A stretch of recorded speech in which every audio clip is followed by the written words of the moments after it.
Good evening বন্ধুরা, আজ হলো 4 জুন বৃহস্পতিবার। আজকের সন্ধ্যার বিশেষ বিশেষ খবর হলো শিলচর ও সোনাইয়ে মাদক সহ 3 মহিলা আটক। শিলচর ও সোনাইয়ে পৃথক পৃথক অভিযান চালিয়ে মাদক সহ 3 মহিলা ও এক যুবককে আটক করেছে কাচার পুলিশ। বুধবার রাতে বিশেষ অভিযানে শিলচর রেল স্টেশন সংলগ্ন এলাকা থেকে গুলনেহার বেগম লস্কর নামে এক নারী পাচারকারীকে গ্রেফতার করা হয়। তার কাছ থেকে 15টি সাবান কেসে লুকিয়ে রাখা 298 গ্রাম সন্দেহভাজন হেরোইন উদ্ধার করা হয়েছে। একইভাবে সোনাই থানার পুলিশ পৃথক অভিযানে 2 নারী পাচারকারী রাশমিনা বেগম ও মমতাজ বেগম চৌধুরীকে সোনাই বাজার এলাকা থেকে আটক করে তাদের কাছ থেকে 11টি সাবান কেসে থাকা মোট 122 গ্রাম সন্দেহভাজন হেরোইন উদ্ধার করা হয়েছে।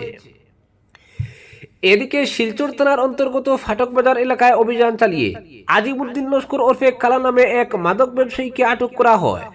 তার কাছ থেকে 35টি বায়ালে থাকা 1.7 গ্রাম সন্দেহভাজন হেরোইন উদ্ধার করা হয়েছে। অপরদিকে বরাকবেলি ইঞ্জিনিয়ারিং কলেজের অধ্যক্ষ হিসেবে নিযুক্ত কৃষ্ণলাল বৈষ্ণব শ্রীভূমির বরাকবেলি ইঞ্জিনিয়ারিং কলেজের নতুন অধ্যক্ষ হিসেবে দায়িত্ব গ্রহণ করেছেন বিশিষ্ট শিক্ষাবিদ ও অধ্যাপক ডক্টর কৃষ্ণলাল বৈষ্ণব।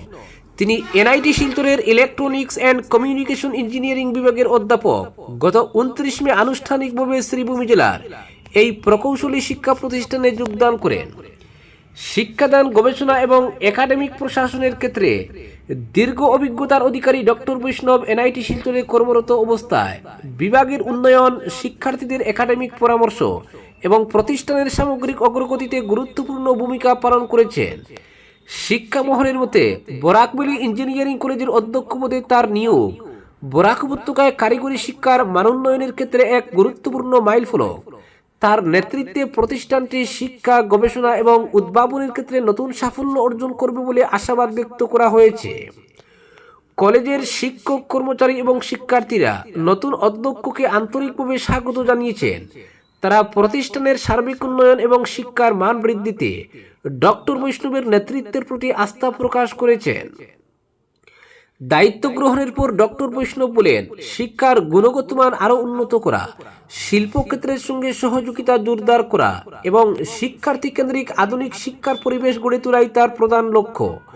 পাশাপাশি গবেষণা ও উদ্ভাবনমুখী কর্মকাণ্ডকে আরও উৎসাহিত করার প্রতিও তিনি গুরুত্ব আরোপ করেন। অপরদিকে হাইলাকান্দিতে সংকটজনক চিকিৎসা পরিষেবার সম্প্রসারণে নতুন দিগন্ত। 2021-22 সালে হাইলাকান্দি জেলায় সংকটজনক অর্থাৎ ক্রিটিক্যাল চিকিৎসা পরিষেবার ক্ষেত্রে উল্লেখযোগ্য অগ্রগতি লক্ষ্য করা যায়। উন্নত আইসিইউ পরিষেবা সম্প্রসারণ এবং সাধারণ মানুষের কাছে জীবন রক্ষাকারী চিকিৎসা পৌঁছে দেওয়ার লক্ষ্যে একাধিক উদ্যোগ গ্রহণ করা হয়।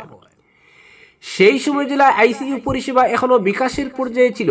এই প্রেক্ষাপটে সরকারি আইসিইউ ধীরে ধীরে গুরুতর অসুস্থ রোগীদের জন্য একটি গুরুত্বপূর্ণ চিকিৎসা কেন্দ্র হিসেবে গড়ে ওঠে। সীমিত পরিকাঠামো, নতুন চিকিৎসক ও স্বাস্থ্যকর্মীদের দল এবং জনসাধারণের মধ্যে ক্রিটিক্যাল কেয়ার সম্পর্কে সীমিত ধারণার মতো নানা চ্যালেঞ্জ থাকা সত্ত্বেও ধারাবাহিক প্রচেষ্টার মাধ্যমে ইউনিটটি মানুষের আস্থা অর্জন করতে সক্ষম হয়।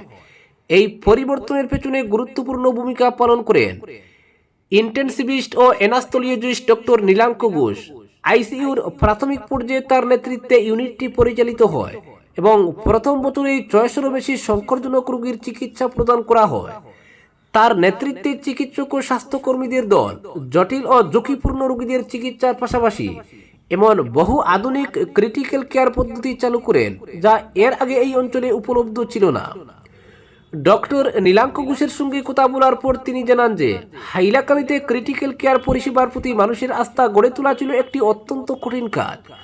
তবে হাসপাতাল প্রশাসনের সহযোগিতা, পর্যাপ্ত সমর্থন এবং প্রয়োজনীয় সম্পদ সরবরাহের কারণে তিনি মানুষের বিশ্বাস অর্জন করতে সক্ষম হন এবং ক্রিটিক্যাল কেয়ার পরিষেবার প্রতি আস্থা প্রতিষ্ঠা করতে সফল হন।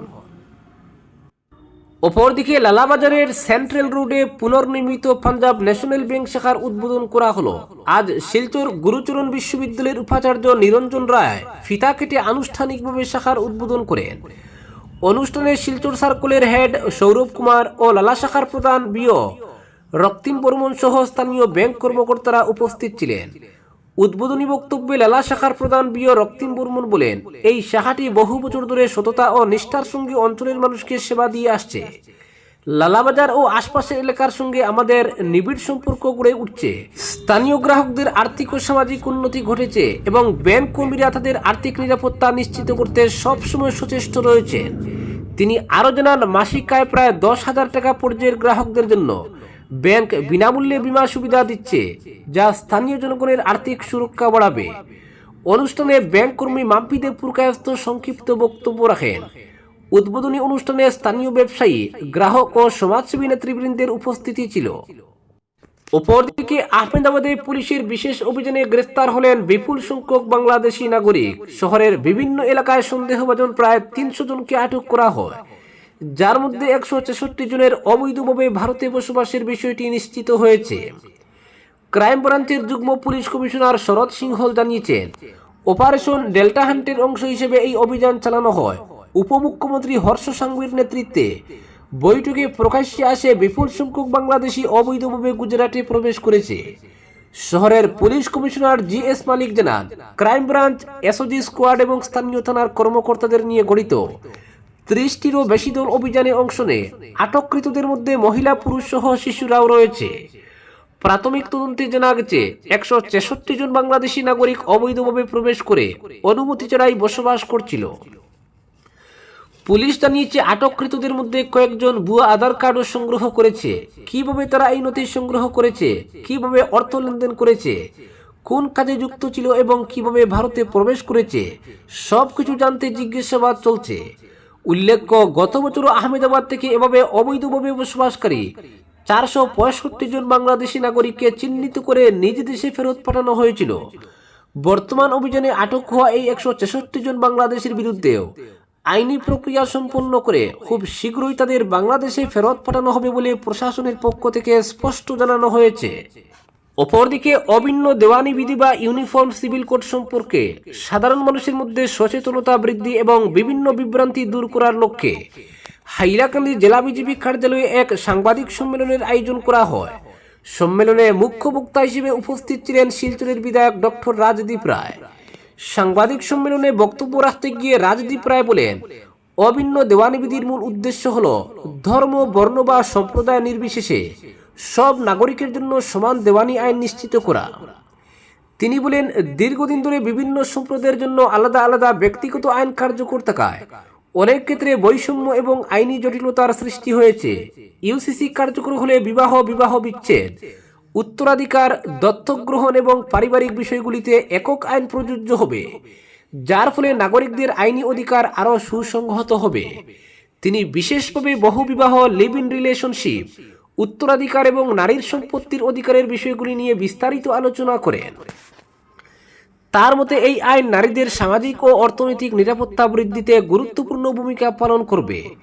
তিনি বলেন, সমাজে নারী পুরুষের সমান অধিকার প্রতিষ্ঠা এবং আইনের দৃষ্টিতে সব নাগরিককে সমমর্যাদা প্রদান করাই এই আইনের অন্যতম লক্ষ্য। ডক্টর রাজদীপ রায় আরও বলেন, ইউসিসি নিয়ে বিভিন্ন মহলে ভুল তথ্য ও বিভ্রান্তি ছড়ানোর চেষ্টা চলছে, কিন্তু বাস্তবে এই আইন কোনো ধর্মীয় আচার অনুষ্ঠান বা বিশ্বাসের উপর হস্তক্ষেপ করে না। এটি শুধুমাত্র দেওয়ানি বিষয়গুলিকে একটি অভিন্ন কাঠামোর আওতায় নিয়ে আসার প্রচেষ্টা। তিনি উপস্থিত সাংবাদিকদের বিভিন্ন প্রশ্নের উত্তর দেন এবং আইনটি সম্পর্কে সঠিক তথ্য জনগণের কাছে পৌঁছে দেওয়ার আহ্বান জানান। নবনির্বাচিত বিধায়ক রাজদীপ রায় জানান, রাজ্য সরকার ইতিমধ্যে ইউসিসি বাস্তবায়নের জন্য প্রয়োজনীয় প্রস্তুতি গ্রহণ করেছে এবং খুব শীঘ্রই সমগ্র আসামে এই নতুন আইন কার্যকর হওয়ার সম্ভাবনা রয়েছে। তিনি আশা প্রকাশ করেন, আইনটি কার্যকর হলে সমাজে আরও স্বচ্ছতা, ন্যায় বিচার এবং আইনি সমতা প্রতিষ্ঠিত হবে। সাংবাদিক সম্মেলনে উপস্থিত ছিলেন হাইলাকান্দি জেলা বিজেপি সভাপতি কল্যাণ গোস্বামী, হাইলাকান্দি পৌরসভার পৌরপতি মানব চক্রবর্তী সহ জেলা বিজেপির একাধিক পদাধিকারী, জনপ্রতিনিধি ও কর্মী। অপরদিকে ভারত থেকে পুশব্যাক রুখতে বাংকার বিজিবির উত্তেজনা সীমান্তে। বাংলাদেশ ভারত সীমান্তে নতুন করে পুশব্যাক ইস্যুতে টানটান উত্তেজনা চলছে। সাতক্ষীরা, যশোর, দিনাজপুর, লালমনিরহাট সীমান্তে গত কদিন ধরে বাংলাদেশের সীমান্তরক্ষী বাহিনী বা বিজিবি কড়া পাহারা বসিয়েছে।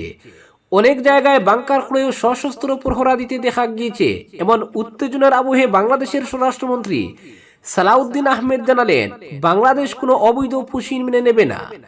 তিনি বলেন, যদি কোনো ব্যক্তি বাংলাদেশের নাগরিক হন তবে যথাযথ যাচাই বাছাই ও কূটনৈতিক প্রক্রিয়া অনুসরণ করে তাকে ফেরত পাঠাতে হবে।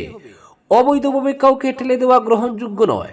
মন্ত্রীর সংযোজন, ভারতীয় আইনানুগ প্রক্রিয়ায় আমাদের নাগরিকদের এনআইডি যাচাই করে বাংলাদেশকে তালিকা দেওয়ার কথা, কিন্তু এখনো কোনো তালিকা আমাদের হাতে আসেনি।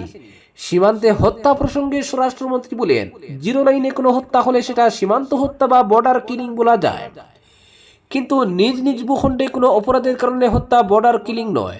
সালাউদ্দিনের মতে বর্ডার কিলিং হচ্ছে যদি অন্য দেশের বাহিনী আমাদের সীমান্তে অথবা জিরো লাইনে এসে কিলিং করে, সেটাকে আমরা বর্ডার কিলিং বলতে পারি। কিন্তু যদি আমাদের সীমান্তের অভ্যন্তরে এবং তাদের সীমান্তের অভ্যন্তরে কোনো অপরাধে কেউ জড়িত থাকে, যদি কেউ অনুপ্রবেশ করে, তখন সীমান্তরক্ষী বাহিনী তাদের দেশীয় আইনে তার মোকাবিলা করবে। এটা বর্ডার কিলিং বলা ঠিক হবে না। বিএসএফ বিজিবি মহাপরিচালক পর্যায়ের বৈঠকে সীমান্ত সংশ্লিষ্ট সব বিষয় উত্থাপন করা হবে বলে জানান স্বরাষ্ট্রমন্ত্রী। তিনি বলেন, এটি নিয়মিত বৈঠক, সীমান্তে উভয় দেশের সমস্যা, মাদক পাচার সহ সব বিষয়ে আলোচনা হবে। বিএসএফ বিজিবি মহাপরিচালক পর্যায়ের বৈঠকে সীমান্ত সংশ্লিষ্ট সব বিষয় উত্থাপন করা হবে বলে জানান স্বরাষ্ট্রমন্ত্রী। আজকের বিশেষ সংবাদ এখানেই সমাপ্ত।